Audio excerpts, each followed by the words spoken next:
नबी पाक सल्लल्लाहु अलैहि वसल्लम की पैदाइश से तकरीबन 55 दिन पहले यमन का बादशाह अब्राहा अपनी हाथियों की फौज के साथ काबा को ढाने के लिए हमला आवर हुआ। इसका सबब ये था कि अब्राहा ने अपने मुल्क यमन के दारुल खिलाफा में एक गिरजाघर बनाया था और वो ये चाहता था कि लोग काबा का तवाफ छोड़कर इस गिरजाघर आएं। जब मक्का वालों को ये बात मालूम हुई तो कबीला किनाना का एक शख्स गैज़ो गज़ब में उस गिरजाघर जाकर पहुंचा और वहां उसको निजासत से लथपथ कर दिया। जब अब्राहा को ये बात मालूम हुई तो वो बहुत ही तैश में आया और गैज़ो गज़ब में अपनी हाथियों की फौज लेकर काबा को ढाने के लिए मक्का की तरफ रवाना हुआ। अब्राहा की फौज के अगले दस्ते ने मक्का वालों के जो मवेशी थे उनको पकड़ लिया और अपने कब्जे में ले लिया। हज़रत अब्दुल मुत्तलिब जो कि नबी पाक सल्लल्लाहु अलैहि वसल्लम के दादा हैं, उनको जब ये बात मालूम हुई तो वो अब्राहा से मिलने गए। जब अब्राहा को मालूम हुआ कि सरदार कुरैश उससे मिलने आए हैं तो अब्राहा ने उनको अपने खेमे में बुलाया।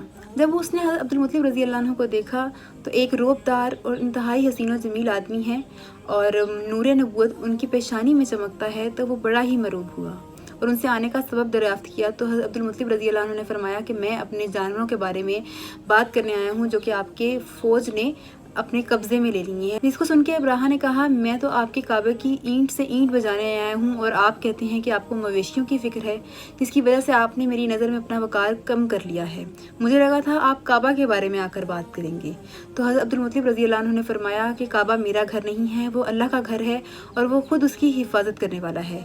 आपसे मेरा सवाल सिर्फ और सिर्फ अपने मवेशियों का है। सुनकर अब्राहा ने फ़िरौनी लहजे में कहा कि याद रखें सरदार कुरैश कि मैं आपकी काबा की ईंट से ईंट बजा दूंगा। तो हज़रत अब्दुल मुत्तलिब रज़ी अल्लाह अन्हु ने कहा कि मुझे उसकी परवाह नहीं, वो अल्लाह का घर है। इसके बाद हज़रत अब्दुल मुत्तलिब वो मवेशी लेकर वापस आ गए और मक्का के लोगों को कहा कि वो मवेशी लेकर मक्का से बाहर निकल जाएं और पहाड़ों पर चढ़ जाएं और उनकी दूरों में छुप जाएं।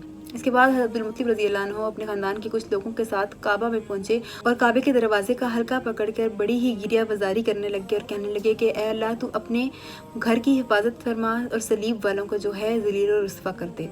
इसके बाद हज़रत अब्दुल मुत्तलिब रज़ी अल्लाह अन्हु अपने ख़ानदान वालों को पहाड़ की चोटी पर लेकर चले गए और अल्लाह ताला की कुदरत का इंतजार करने लगे। अब्राहा जब सुबह को काबा ढाने के लिए आगे बढ़ा तो उसका हाथी जिसका नाम महमूद था वो वहीं बैठ गया। उसको बड़ा ही हाँकने की कोशिश की गई लेकिन वो ना उठा। इसके साथ ही समुद्र की जानिब से कुछ छोटे छोटे परिंदे आना शुरू हो गए जो कि झुंड की सूरत में थे, जिनको हम अबाबील कहते हैं। उनकी चोंच और पंजों में 3-3 कंकरियां थी और जब वो कंकरियां हाथी वालों पर मारते तो इस तरह हो जाता जैसे खाया हुआ भूस।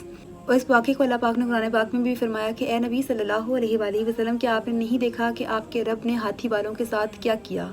क्या उनका दाव उन पर उलट नहीं दिया और भेज दिए उन पर परिंदे झुंड के झुंड जो फेंकते थे इन पर कंकरियां पत्थर की और उनको ऐसा कर दिया जैसे खाया हुआ भूस।